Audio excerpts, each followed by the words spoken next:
cannot tremble with indignation at the idea that the man that blew the whistle on the war crimes is in Belmarsh and the war criminals are on the BBC and ITV and raking in millions and millions and millions and millions of pounds.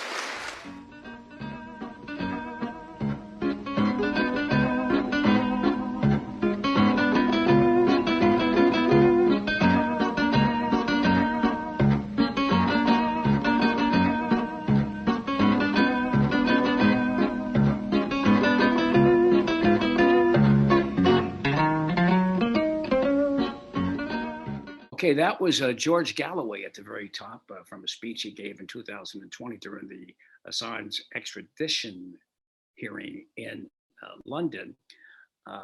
We will be interviewing him very shortly, the great George Galloway, but I have a few announcements I want to make. First of all, I'd like to express my condolences to the family of Phil Schaap, the great jazz host, jazz aficionado. He left us way too soon, and it's a big loss.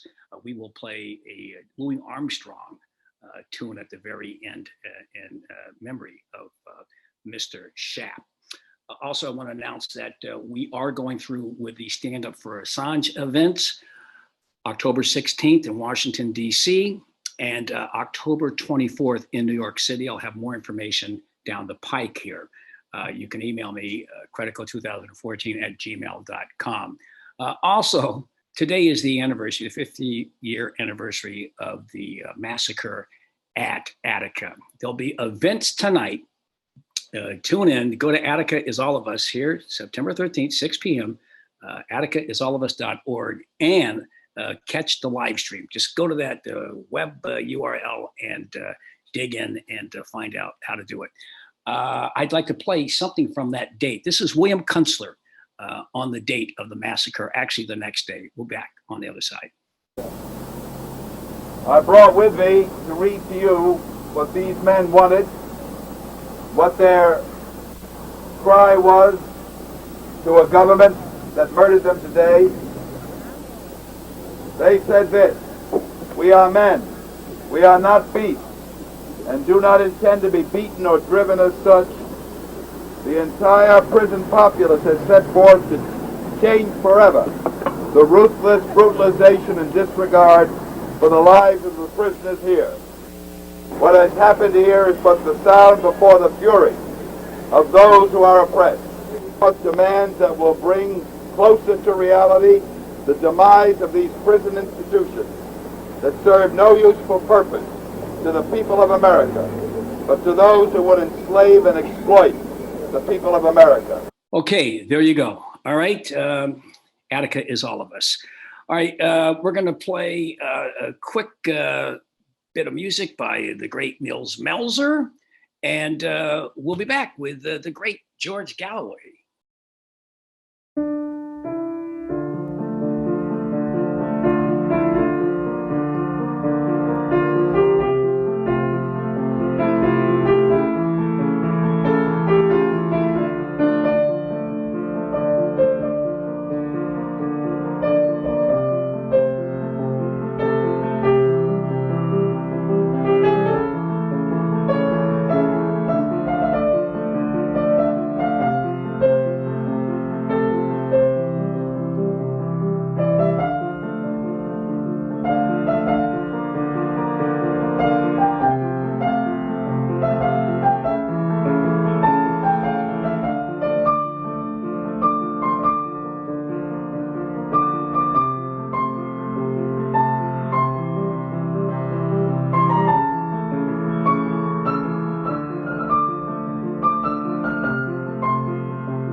That was Nils Melzer, the UN Special Rapporteur on Torture, with an original that he gave us to play. It's called Letting Go.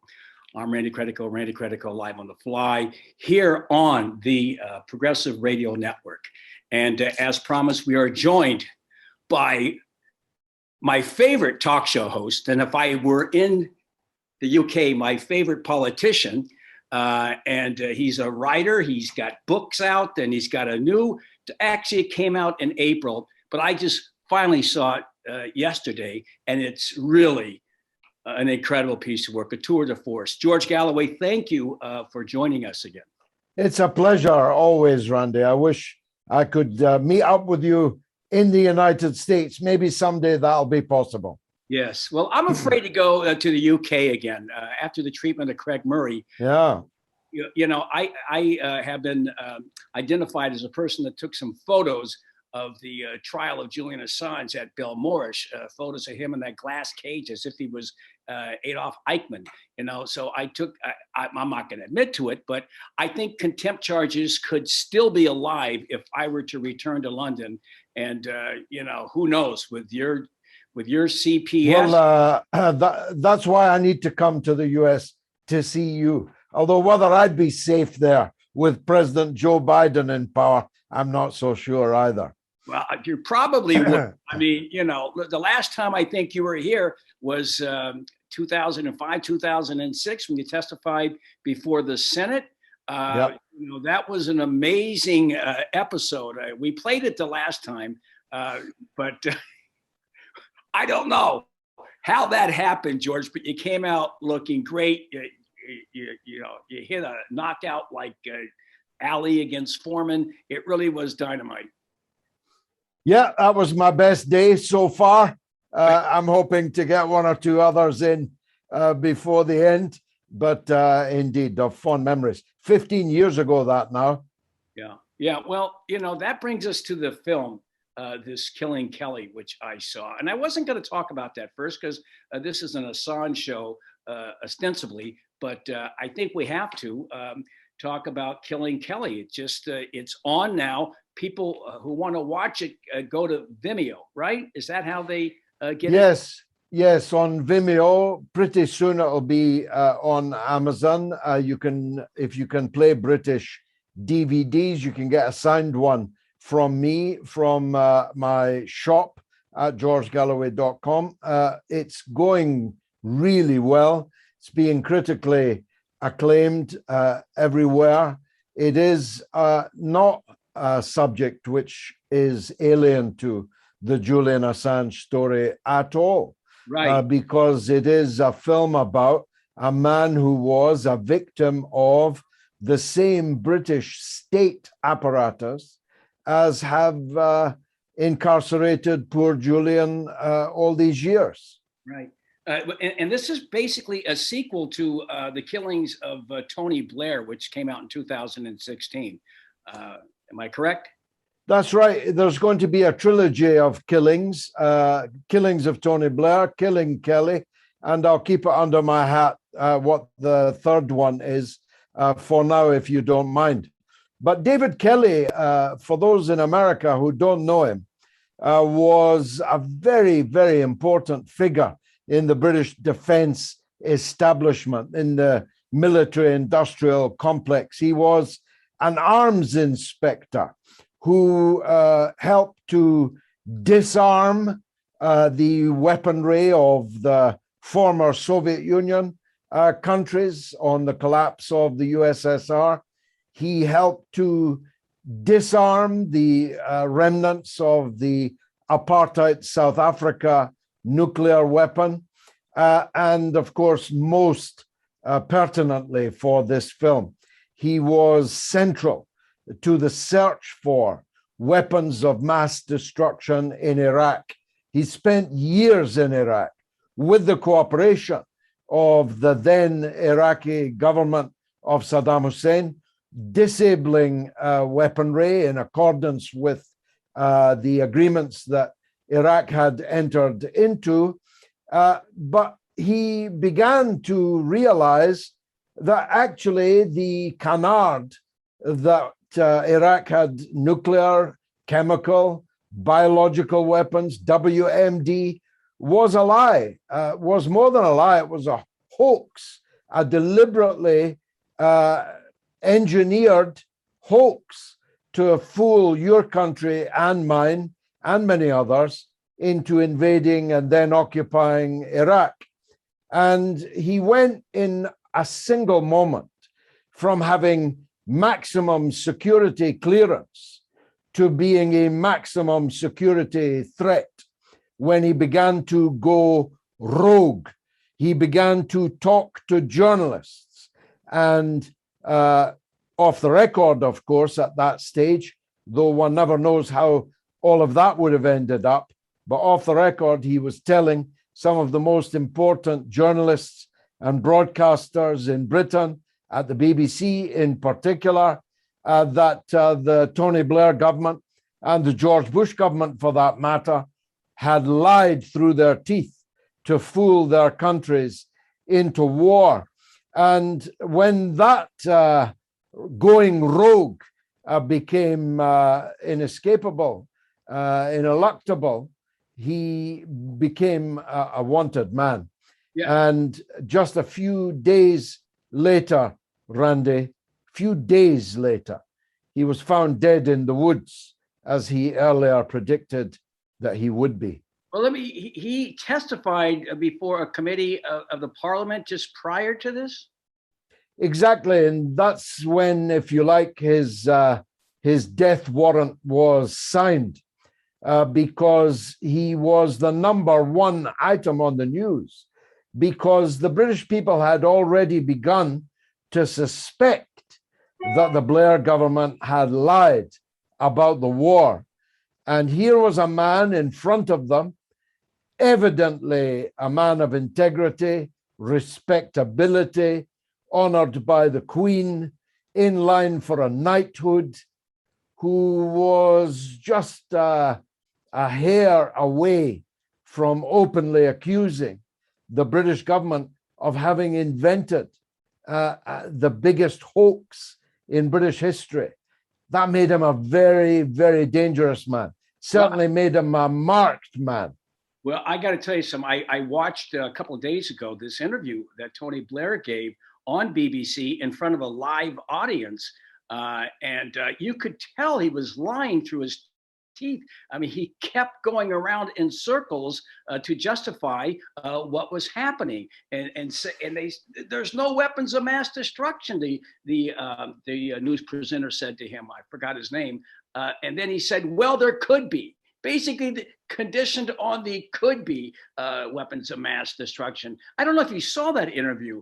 It was in 2003, just prior to the Operation, whatever it was called, Just Cause Desert Storm. What was the second one called? Mass murder, I call it. But the Operation Mass Murder. The reality was that Britain joining the war was illegal in British law, never mind United Nations, international law. It would have been an illegal act for which the Prime Minister could have been arrested and imprisoned, if not for the fake story about WMD.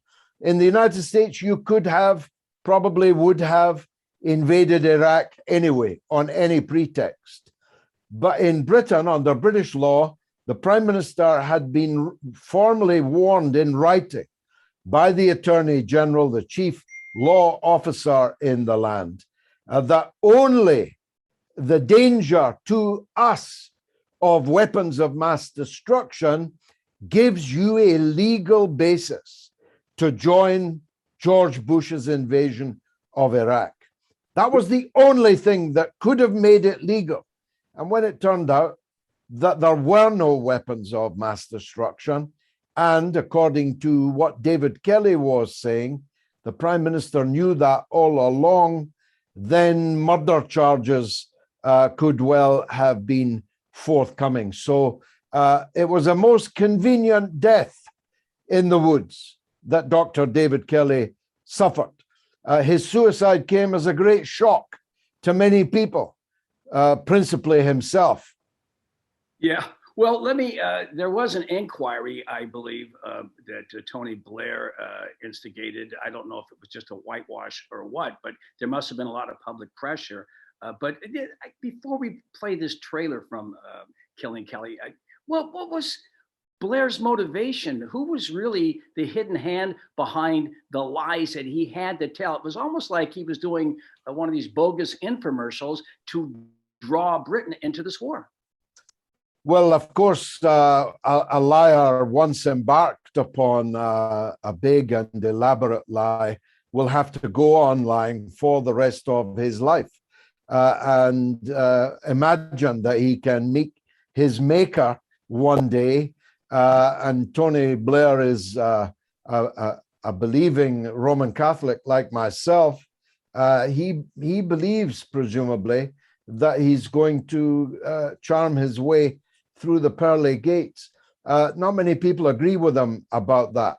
The reality is that Tony Blair wanted to be a big shot on the international stage. He had messianic propensities.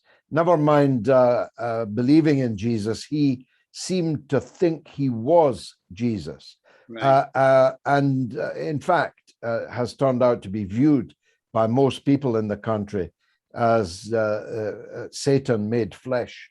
Yeah, well, Mr. Jesus went on to work as a consultant for MBS in Saudi Arabia, I believe, which is another ignominious chapter in his ignominious. 9 million a year, Randy. Dirty work if you can get it. Right. We are talking with George Galloway, the host of the mother of all talk shows, and it really is great. I watch it every Sunday at 2 p.m. here in New York City, 11 a.m. in San Francisco, 7 p.m. in the UK, and in Chicago, the Windy City, it's at 1 o'clock, and it's a 3-hour show, and it goes by like in 5 minutes. It's so quick. It's such a great, we'll talk about that in a minute. George is also the author of Mr. Galloway Goes to Washington, I'm Not the Only One, and the Fidel Castro Handbook. And I know you've got a children's book that you recently penned that I want a copy of sometime in the future so I can give it to my or my niece who is dying. I will read it. Okay, so let's play this. It is a clip, not a clip. It's the trailer from Killing Kelly, and we'll talk about it for just a few minutes afterwards, and we'll move on.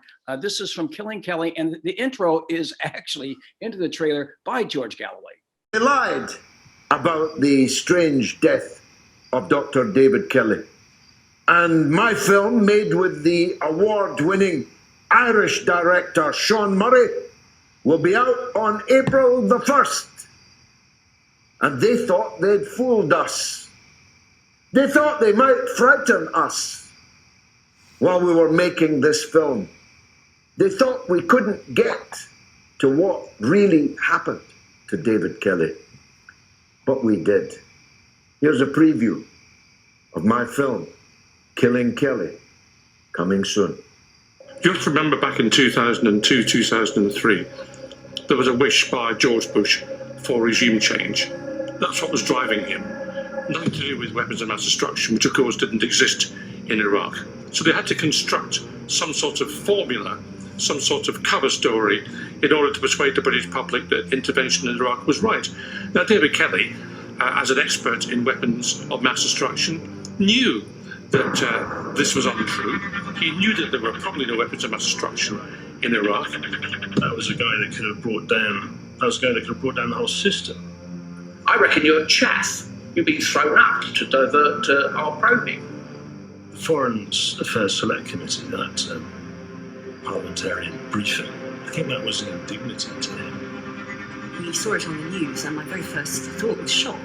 Oh my God, this man is in the eye of the media hurricane. He should be protected by that at least.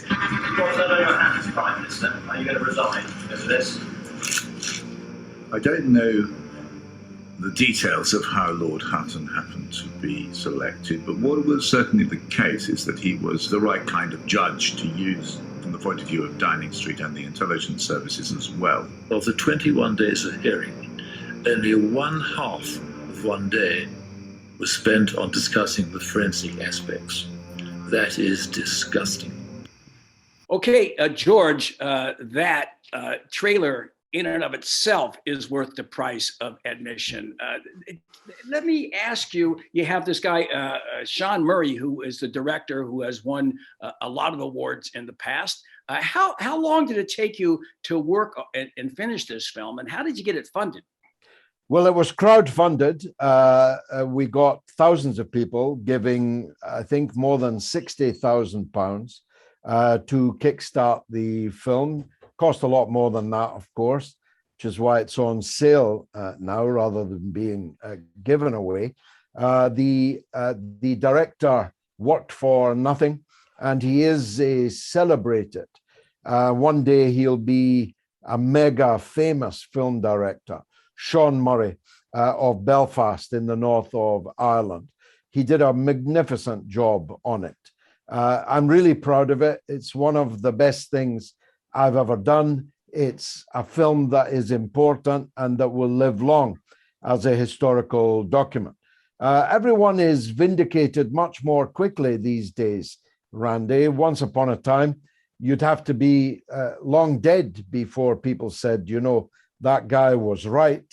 Nowadays, vindication comes along very much more quickly in this digital age that we live in. And so I can predict that certainly in the lifetime of my many children, this film and the subject that it deals with will be common parlance, because nothing could sum up the fundamental rottenness at the core of empire than a servant of the empire, of the status of David Kelly, finishing up dead, feet up in the woods in the worst case of suicide that sheriff had ever seen. Well, look, they found a knife next to him with no fingerprints on it, and he supposedly had some, lethal medicine. Only 2 pills were missing out of the bottle. So it really is beyond suspicious, this so-called suicide, because I don't know what his motivation would be. I mean, he had a family, he had appointments set up. He had airline tickets to fly back to Iraq. He was expecting his daughter's wedding just a few weeks hence. He was about to meet that daughter for a walk that evening. Who destroys their daughter's wedding day? Who leaves their daughter standing on the doorstep whilst killing themselves up in the woods with a knife with no fingerprints on it, with a water bottle with no fingerprints on it, and with a mobile phone whose pings were never even tested, with no fingerprints on it? It really is the most absurd suicide anyone here in Britain who's watched the film has ever come across. It's patently absurd to suggest that David Kelly committed suicide on Harrow Downhill that afternoon. This is based on a book by, I believe, you got it from, there was a book out, that chronicled the... There's three books, but the first of them was written by my then parliamentary colleague, Norman Baker, who was a Liberal Democrat MP, ended up in the coalition government under David Cameron. And he very bravely wrote the book, The Strange Death of David Kelly. And very, very soon after it happened, he very bravely chronicled the 101,001 reasons why this suicide smelt to high heaven.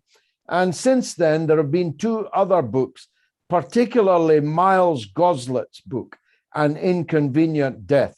And we based the film on these 2 books, but also on my own intimate connection to the issue. Of course, I was a member of parliament during all these events, and I was actually in the room when David Kelly was being grilled in the parliamentary committee, and I followed the case very closely from the beginning. So it's a compendium of knowledge, but it's brilliantly and artistically put together by Sean Murray. It'll stand the test of time, I'm sure. I suggest people so you can work on that third film that we right now don't know what it's about, but I'm sure it's part of the trilogy, as you said. People should go and get this. Once again, it's very little money to watch a great film. You'll spend $10 to watch Superman, 15, 20, but you'll spend $5 to watch this great film, and it will help George generate the money to defray the cost of this film and get started on his third film. George Galloway, I got to tell you something. Your show, I want to get to that. I can't see the stuff that you talk about here in the US. I can't see it on MSNBC. I can't see it on NBC, CNN. You can't see it here. You can't find it. I have to watch you on Sunday and then going underground with my good friend Afshin and your good friend Ratanzi, who I had on a couple of weeks back, really deal with serious issues that the public in the US needs to know about. We do it here at the Progressive Radio Network, but you got a big following. Mowitz has got 1 million, listeners. What is the secret to the popularity of your show, other than your outsized personality? Well, actually, it has 1 million viewers as well as listeners on top of that, because you can listen to it on FM in DC 105.5. You can listen to it on AM coast to coast across America. You can listen to it all over the world on SputnikNews.com. But actual viewers, countable viewers, is in excess of 1 million. As a matter of fact, yesterday I saw that a clip from last Sunday's show was viewed by 1.6 million people on Chinese Twitter in 10 hours. 1.6 million views in 10 hours on Wabi or Weibi or Weibo, the Chinese Twitter. So it's truly global. It's really global. That's the first reason for its success, Randy. Right. Well, there are a lot of reasons for the success, and just the way the pacing of your show and the way you conduct your interviews and the calls. And that, I think this is the clip you're referring to. We're going to play this clip where someone said that China was occupying Hong Kong. All right, we're going to play that clip because I got it this morning on your, and I watch your Twitter feed all the time. But we're going to play this clip. This is a guy, and you really put him, to rest here. This poor bloke. We'll be right back after we play this George Galloway setting somebody straight. Can you take over your whole country, John? Oh yeah, the same as governments have taken us over. I'm a working class kid, and I've been taken over ever since the very first. If you're a working class kid, you've been kidded. You've been kidded into believing that the guy over there is your enemy, when in fact the enemy is at home. John, thanks for the call. It was an excellent one. Okay, that's from the Sunday show. That's the Sunday show? Yes. As I said, you and your callers, you never show any anger. You're very respectful of them. You can demean them in a way that they don't even know about. They're not aware of. And that's something that, I don't know, is it the Scottish gentlemanship here that's in play? I'm not a gentleman, but I know how gentlemen are supposed to behave, and especially on air. It is important that you don't monster people. It's important not to fight them like Mike Tyson. It's better to be Sugar Ray and gently take them round the ring before putting them on their backside on the canvas. And that's what I try to do. It is a show that is viewed across the world, listened to across the world. And the key point is the 3 hours, Randy. It means that because Afsan, for example, who has easily the best show on British terrestrial television, is governed by the state watchdog, Ofcom. So that's his first problem. And his second problem is, of course, he doesn't have 3 hours on the schedule. And still he produces the best television show anywhere to be found on any channel in Britain. But the beauty of Moats is that you get 3 hours. You can deal with Afghanistan, with China, with gender politics, with Donald Trump, Joe Biden, the Nord Stream pipeline. You literally can tour the horizon, and we do.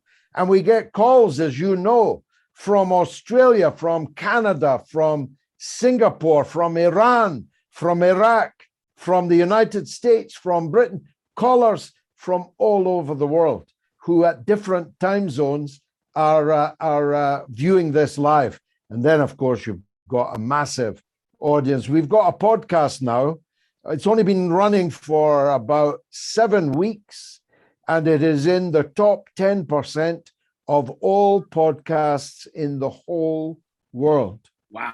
In 7 weeks. In 7 weeks. Wow, that's amazing. It's awesome. And that's the distilled version, yeah? That's the 45-minute version of my 3-hour show. Yeah, you know, I got to tell you, the pacing, the way you intersperse the guests, you do this great opening monologue. They have the news clips, or, you know, you got a newsman coming in every hour. And then the calls. These calls are really special. I normally don't like listening to calls, but you do it in such a way that is so entertaining. Look, I listen to radio when I'm driving here because it's my favorite medium more than television. And I told you this before, I have a very difficult time of finding somebody that's supposedly progressive or left-wing on radio, like I'm driving up the California coast, that's interesting. And it's all the right-wingers that I find interesting, even though I don't agree with them. Tell me, how do you explain that paradox? Well, it's one I share, absolutely share. The Salvation Army here a century ago had the old slogan, "Why should the devil have all the best tunes?" Undoubtedly, in mass media, the devil's got all the best singers. And we struggle, people who are not right-wing, to put across what we believe in and our take on things in an entertaining way. I mean, on my show on Sunday, I kid you not, you may not have stayed right to the end, but a man called me up and sang an Elvis song right up to the closing titles. And I didn't cut him off. It was a perfect ending.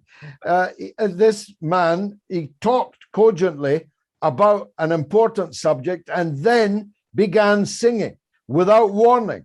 But I kept him on because I knew that people would find it funny, find it entertaining. It was. And our people, Randy, they would send me to sleep, and I am one of them. What about the ordinary Joe and Joanne that you're trying to reach, that you're trying to evangelize?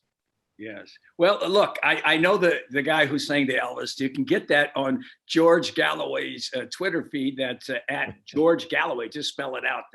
I'm sure there are other people on the planet that are named George Galloway that would like to have that handle. You must have gotten it early on. Yeah, I've got a blue tick, thank God. No, my social media following after that Chinese clip, that 10-hour extravaganza, 1.6 million views. I seem to have picked up about 1,000 Chinese followers on Twitter in the last 24 hours. Yeah, it's wonderful. This social media for us, Randy, of course, there are lots of difficulties, suppressions. There are lots of censorship and big algorithm and all that. But I'll tell you, as somebody who's involved in politics, when our only way of communicating was to print our own leaflet on a Gestetner machine, cut it into 4 pieces, and find somebody in the street that would take it out of your hand, this is heaven. Right. This is really heaven. Yes, we are talking to George Galloway. We're going to take a quick musical break and ID the station and come back. This is Dmitry Shostakovich. We'll be right back in about 30 or 40 seconds.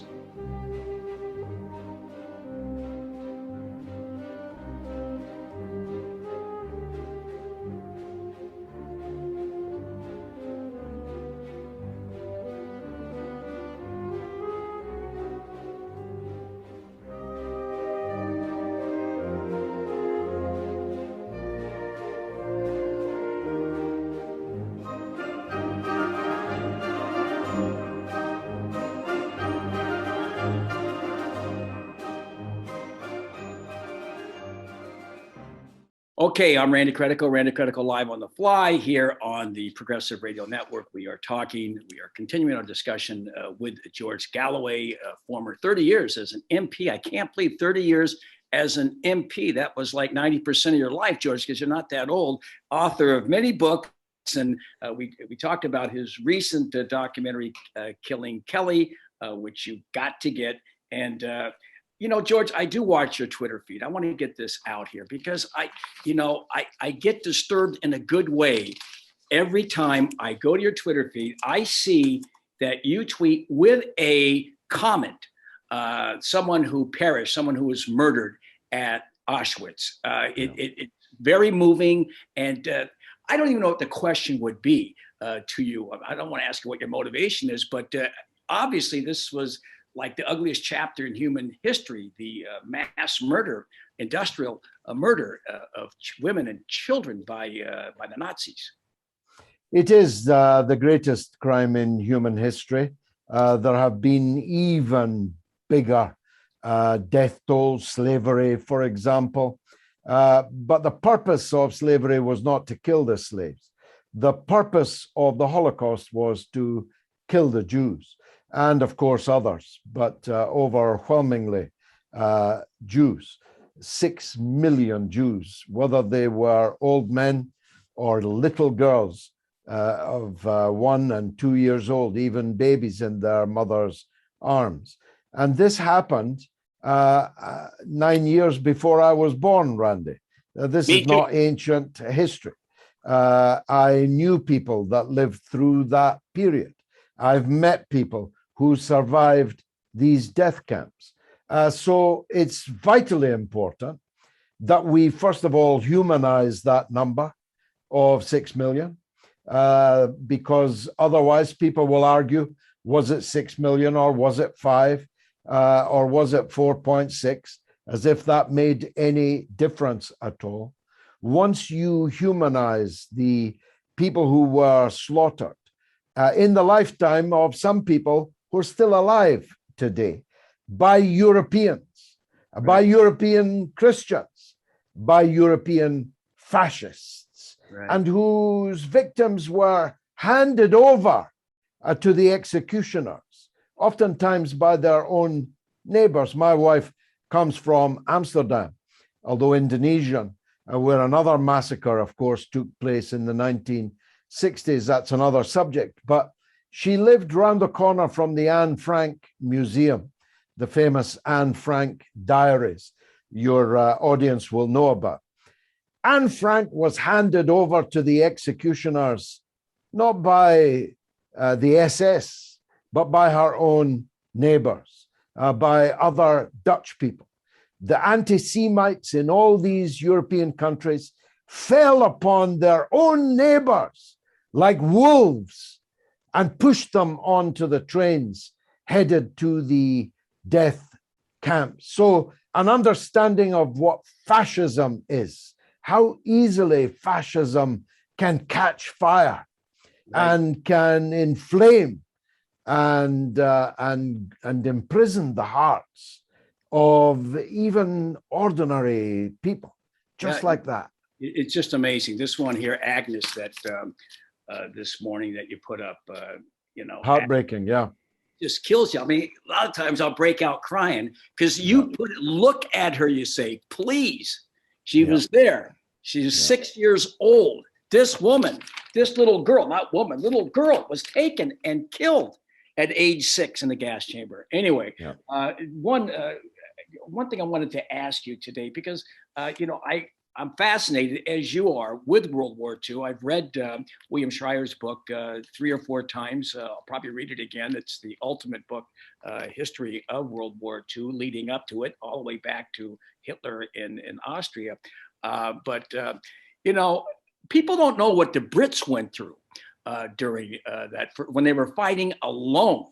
And you had, this is right after Dunkirk, and then the Battle of Britain, and then the Blitz. I'm not a big fan of Churchill, but I don't know if anyone else could have done what he did to keep the Brits together and basically win that war for the Allies in the West. Well, if not for Churchill, you and I might be having this conversation in German, Randy. That's the brutal truth of it. I certainly would be speaking in German if I wasn't already in a concentration camp or dead, because there would have been no Second World War beyond 1940 if Churchill had not come to power and insisted on continuing to resist. He was surrounded by traitors in his own cabinet who wanted to surrender to Hitler.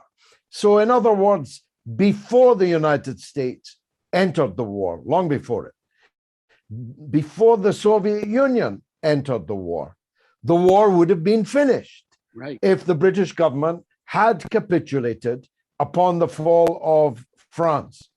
But Churchill, against the wishes of the majority of the British ruling class, who wanted to make a deal with Hitler, decided and rallied the people behind that decision to fight on. And we shall never surrender, he said, not until we are lying, choking in our own blood on the cabinet room floor.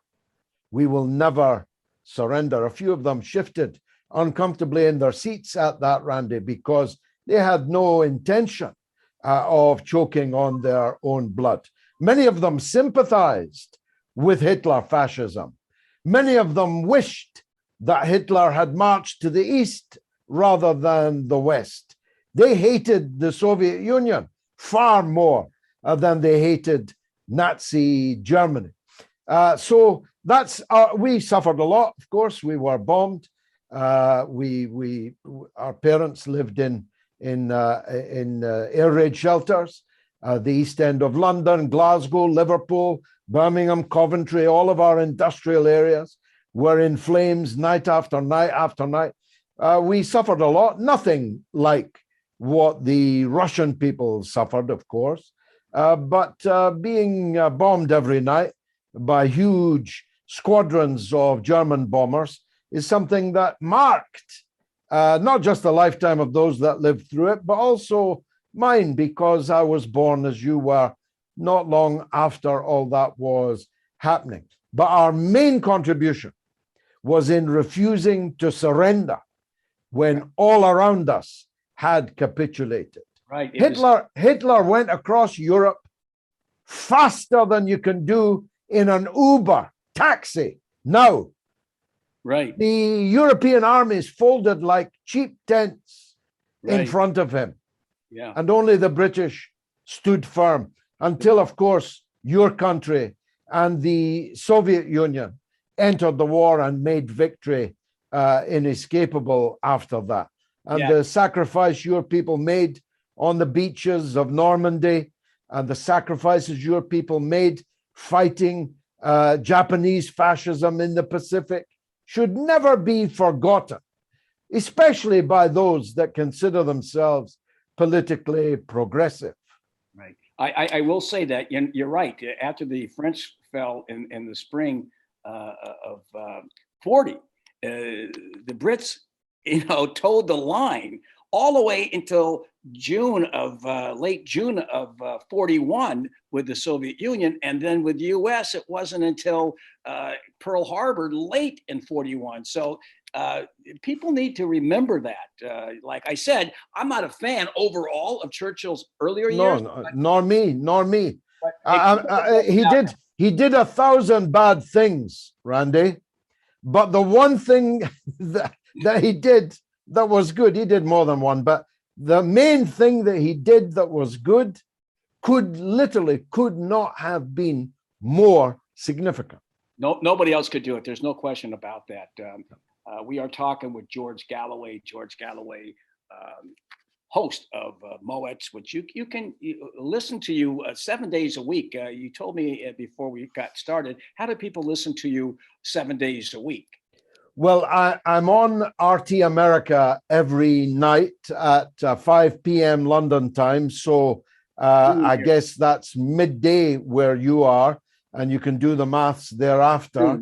It's a program called In Question with Manila Chan. So that's every day, Monday to Friday. Then on a Saturday, I'm on RT Sputnik, which is only in the UK, but which, of course, you can see online thereafter. But the big enchilada, the extravaganza, is the mother of all talk shows on Sunday evenings. I don't know where you get the energy. You also are the founder of the Workers' Party, right? I'm the leader, and I'm a father of 6, and I've got a beautiful young wife, and all these things are probably connected. Yeah, well, and you also have time to watch soccer. I think that's your favorite sport. It is, and not only do I watch it, I have the vicarious joy of having 3 sons, all of whom are wonderful footballers and may indeed make it in the professional game. Yeah. So I live it, I breathe it, I watch it, I think about it. The greatest news of 2021 for me is Ronaldo returning to Manchester United, my team. That's really great. He's the Brazilian, right? Ronaldo? No, that was the original Ronaldo. Oh. This one is Portuguese. Okay. This one is the greatest of all time. All right. Now, check him out. Favorite team? Cristiano Ronaldo, Manchester United. Manchester United. I got to tell you something. Watching football is so over there on your side of the pond is so much more exciting than American football. Has a break every 2 minutes. You got to line up. Sure. You spoiled all our games, Randy. Yes. We had rugby, we had cricket, we had billiards. You turned it into pool and rounders, or baseball as you call it. You turned our football into American football. I love the American people, don't get me wrong. My great-grandmother is the only woman in the 19th century to emigrate from New York to Scotland. She may have got on the wrong boat, but that's what she did. I love the American people, but I can hardly forgive you for what you did to our games. I don't blame you. I empathize with you, George Galloway from Dundee, Scotland. You know, I got to tell you something. The Scottish writers, going back to the Enlightenment, I read all the time. My favorite version or historical book on the French Revolution is by Carlyle, which is a 3-volume set that Dickens read like 20 times. And it was really a template for his Tale of Two Cities. And others, you know who I like, George, and he's Scottish as well, is George MacDonald Fraser and his series on Flashman. There's nothing untrue except for the Flashman character in that series of Flashman books. Did you know him, George MacDonald Fraser? No, but he is, of course, a great writer and much celebrated. We have produced many outstanding writers, although Carlyle is the author of the phrase that it is seldom difficult to distinguish between a Scotsman and a ray of sunshine. I'm the exception that proves that rule. You're the dark cloud. Is that what you're saying? Right. Listen, we are talking with George Galloway. This is Randy Credico Live on the Fly here on the Progressive Radio Network. It's also an Assange Countdown to Freedom episode. We haven't talked about Assange at all, except for at the very beginning, that speech that you gave, that galvanizing speech that you gave. I know the date because I was going to go with Craig Murray, but I had to leave the next day back to New York from Belmoris. He went to St. Pancras, and the two of you, man, it was like Roger Maris and Mickey Mantle back to back with the Yankees. So George, where are we right now? We're just a few weeks away before the High Court renders its decision, I believe, October 27th. What are your thoughts about that? The proceedings in general, and the way the CPS has behaved, and the treatment of Assange inside, unlike Pinochet, inside of a dank, dilapidated, poisonous dungeon called Belmarsh. Well, beautifully expressed. But first, a moment for poor Craig Murray, who also now languishes in a dank Victorian prison in Edinburgh for the crime of reporting. And he is one of Julian's most stalwart defenders and friends. He did nothing wrong, and yet he is behind bars. How ironic is that? That just about the only journalist who was writing the truth about Julian should now find himself in a prison cell for doing so. Julian's case will be dealt with, of course, in October, towards the end of October. I hope that's the end of the matter. I had hoped that the Biden administration would drop the appeal against the earlier court decision to refuse extradition. I hope this will be the end of the matter, that the US will not appeal further should the decision go Julian's way, as I fully expect it to do. But the danger is that they will appeal it further, and that Julian will be held in that, as you beautifully described, this dank dungeon, which was built for terrorists and mass murderers, beheaders, the worst criminals in the whole world are in Belmarsh prison. And so is Julian Assange, a gentle journalist and publisher, is in this hellhole and is desperately holding on to his mental health, to his physical health, so that he can be reunited with his wife and his children, and to achieve the acclaim for fortitude and bravery that will rightly be his from those of us who love him. So you can help in the US by pressurizing your government to stop this. You are steeped in disgrace, but it is bloodier to go on than to go or. Go back. Go back. You can't undo what you've done, but go back. Don't go forward, appealing and continuing this terrible persecution of a man who belongs in the pantheon of human heroes, a man who told the truth and was ready to pay and did pay the highest price for it. Well, I couldn't put it any better than that. Let me go back to Craig Murray. I know he admires you and respects you tremendously, and vice versa. And we did a show on Craig recently. I've had it on my show many times. And what you said is true.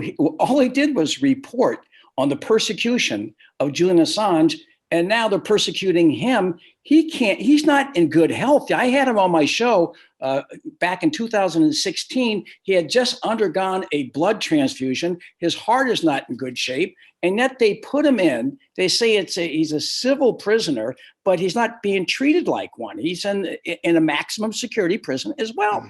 Well, he's not a well man. He hasn't been for some time. The judge knew that before throwing him into prison with an 8-month sentence. He is a civil prisoner, but he's being held in a criminal prison. So I'm not sure how helpful it has been to be designated as a civil prisoner, because he's out of his cell only for an hour and a half a day.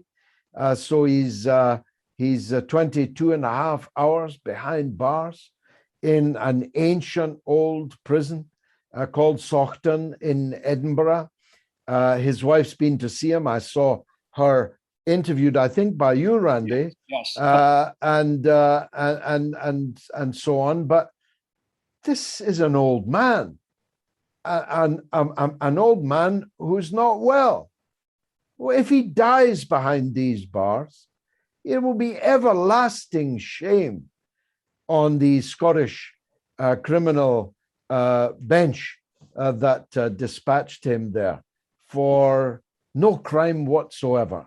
Just reporting, that's all it is. And he, as you said, now Julian, his prior proceedings, Craig would have been there to write about it, and he would be there to write about it October 27th and 28th, because he would come up with these 5,000 word tomes daily. He'd go to the proceedings, take a nap, write 5,000, 6,000 words, edit it and put it out, and then go up at 5 o'clock in the morning, then go stand in the queue to participate in the hearings or to watch them. He's an amazing, productive, prolific individual with a great conscience. And he was sacked because of his exposure of the crimes committed in Uzbekistan way back. He was sacked by the Tony Blair government, and helpfully they put in writing the reasons for his sacking. A British ambassador, he was sacked for, and I quote, the words are burned in my mind, I quote directly, over focusing on human rights, unquote. Wow. You sacked an ambassador for over focusing on human rights when you were invading half the world, flying the banner of human rights, you hypocrites. Wow. Yes. Well, George, I got to tell you, I had like a million things I wanted to ask you. This interview has gone by like I said it would, and I knew I didn't have to write anything down. We were just kind of extemporizing here, which is the way I like it. That's the way I do it with Craig Murray.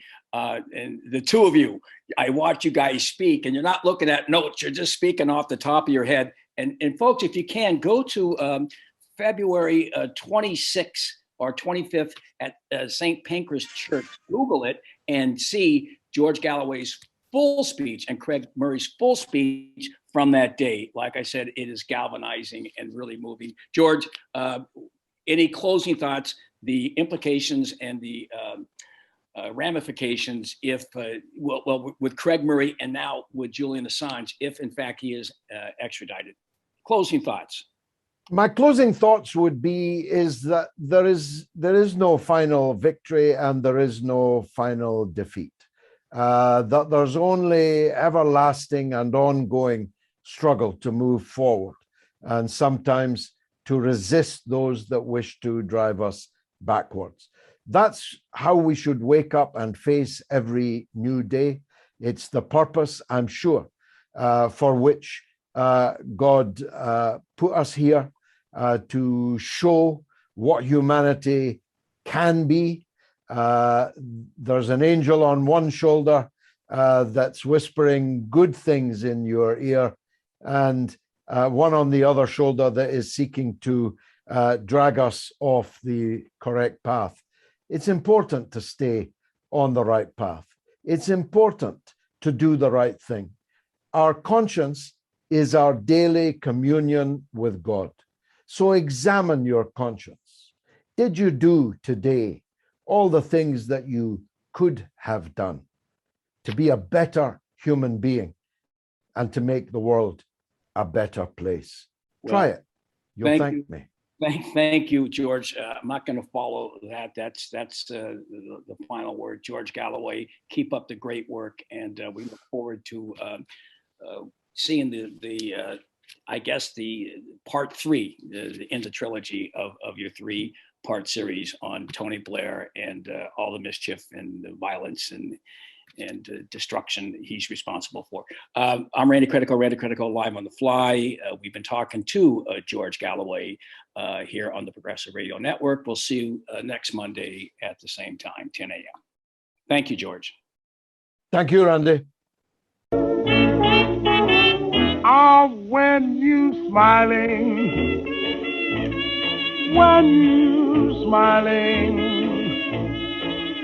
the whole world smiles with you, baby.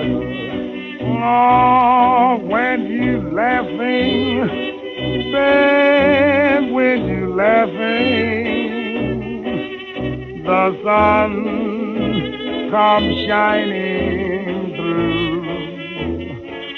But when you crying, you bring on the rain, so stop your sighing.